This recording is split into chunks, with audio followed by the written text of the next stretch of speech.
Welcome back, students. This is the 15th lecture, and we have been doing the chapter The Tiger King by Kalki. In the last video lecture, we had started the chapter and we had completed part 1 of the chapter. As you all can see in your books, and as I also told you, the chapter is divided into parts. So it has a total of 5 parts, and these 5 parts are like 5 acts or 5 scenes that we generally see in a drama or a play.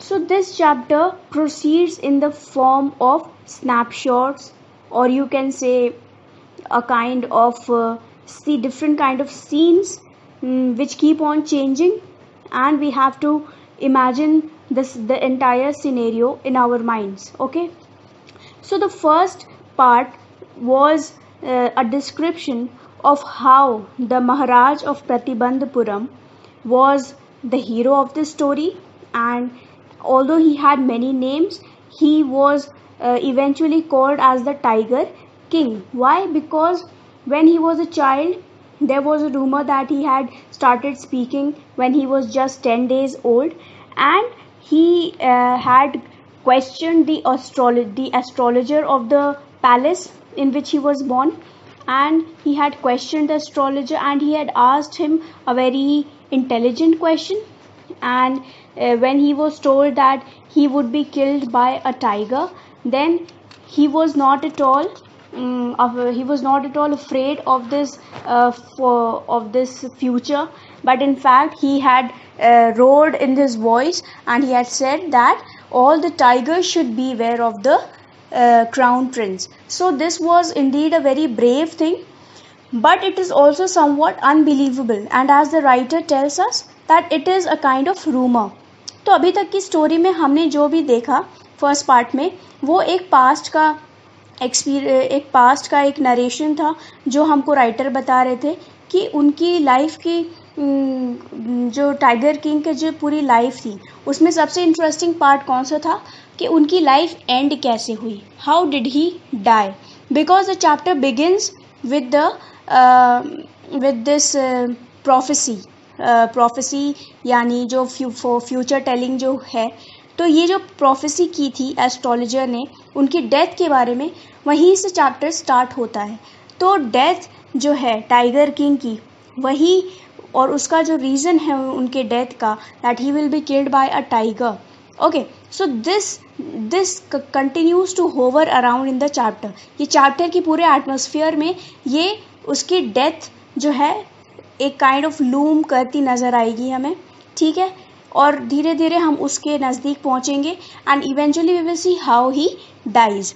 तो first part हमने जहाँ पे stop किया था, that was where he had talked and he had said that all the tigers should beware. So today we will start with the part 2 of the chapter, that is on page number 10. Okay. The crown prince Jung Bahadur grew taller and stronger day by day. No other miracle marked his childhood days apart from the event already described. So क्या बोल रहे हैं writer, that ये जो जंग बहादुर थे, जो महाराज थे प्रतिबंधपुरम के, वो जो थे वो धीरे धीरे फिर बड़े हो रहे थे. ओके, आफ्टर दैट इंसिडेंट जो हमको उन्होंने फर्स्ट पार्ट में बताया, उसके बाद ऐसा कोई ख़ास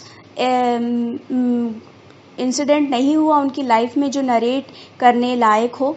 तो he is just telling us कि वो कैसे पले बढ़े. Okay, the boy drank the milk of an English cow, was brought up by an English nanny, tutored in English by an Englishman, saw nothing but English films, exactly as the crown princes of all other Indian states did.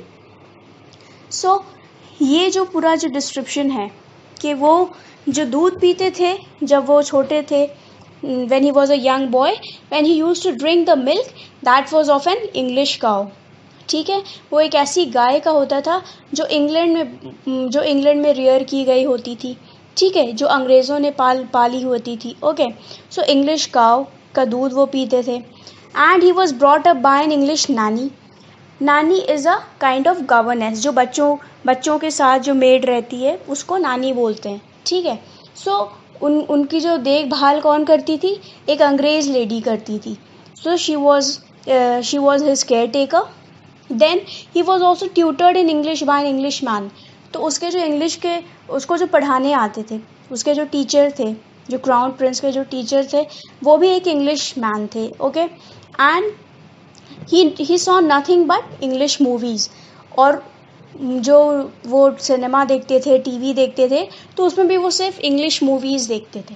सो ये जो पूरा उनका upbringing था, ये जंग बहादुर का, the tiger king, इनकी ये जो पूरी अपब्रिंगिंग थी, ये कैसी थी, ये पूरी एकदम इंग्लिश स्टाइल में हुई थी उनकी upbringing, okay. And the writer is telling us that उस ज़माने में, ये जो ब्रिटिश राज का टाइम था, जब इंडिया पे जो ब्रिटिश की नई नई हुकूमत होनी स्टार्ट हुई, और उस टाइम फिर भी इंडिया में राजा महाराजा हुआ करते थे, ठीक है, और धीरे धीरे वो ब्रिटिश के पूरे कंट्रोल के अंडर आ चुके थे। तो अब उन पे पूरा जो ब्रिटिश राज है वो हावी हो चुका था, okay. It was completely like on top of the Indian prince and princess and the kings, and they had no power actually. They were like puppets in the hands of the British officers, okay.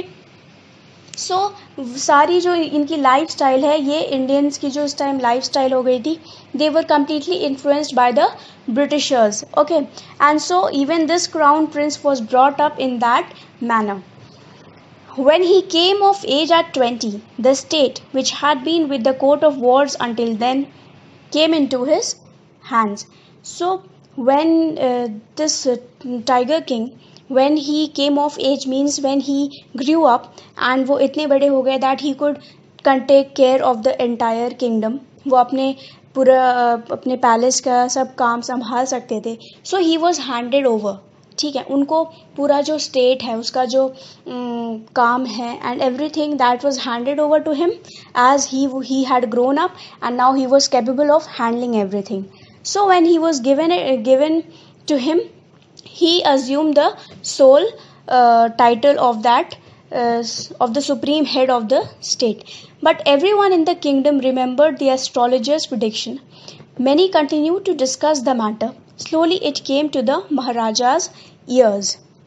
So ये जब बड़े हो गए तो जब इनको सब काम इनको मिला, ठीक है, he got this all the authorities. फिर इनके पास ताकत आई that he could do this, he could do anything, because अब वो वहाँ के महाराजा हो गए. तो बातें जो थी उनके बचपन की जो उनके प्रेडिक्शन उनके बारे में हुआ था, तो वो बातें जो हुआ करती थी, okay, and they were not forgotten. लोग उसको भूले नहीं थे, उस प्रेडिक्शन को या उस बात को या उस इंसिडेंट को, and they kept on talking. और धीरे धीरे राजा, ये जो थे महाराज, इनके कानों तक भी ये बात आई, ठीक है, दैट ऐसा कभी हुआ था. इनके बारे में फॉर्च्यून बताया था एस्ट्रोलॉजर्स ने that he will be killed by a tiger and he had challenged all the tigers. There were innumerable forests in the Pratibandhapuram state. They had tigers in them. The Maharaj knew the old saying, "You may kill even a cow in self-defense." There could certainly be no objection to killing tigers in self-defense. The Maharaj started out on a tiger hunt. फिर क्या हुआ?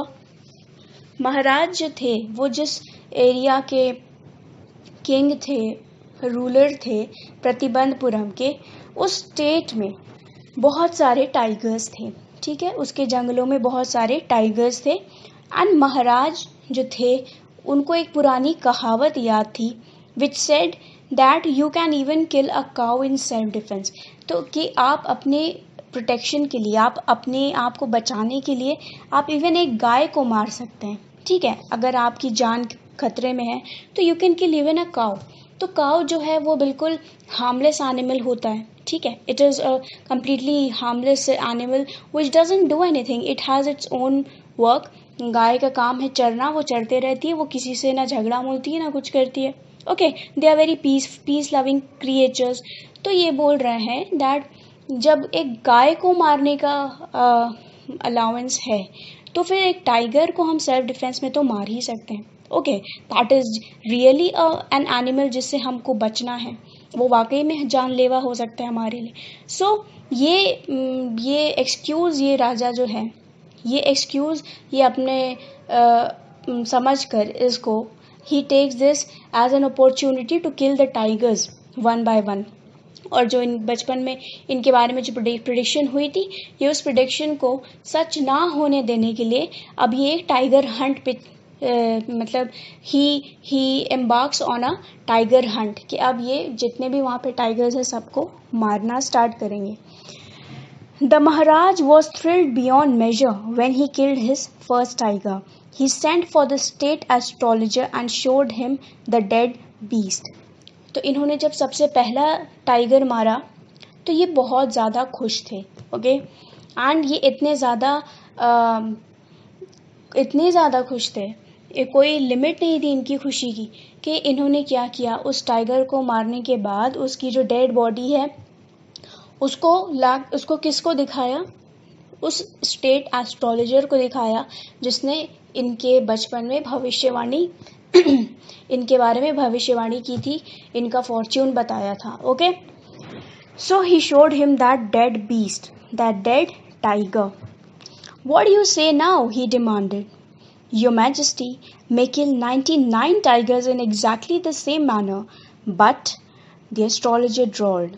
But what? Speak without fear. But you must be very careful with the 100th tiger. What if the 100th tiger were also killed?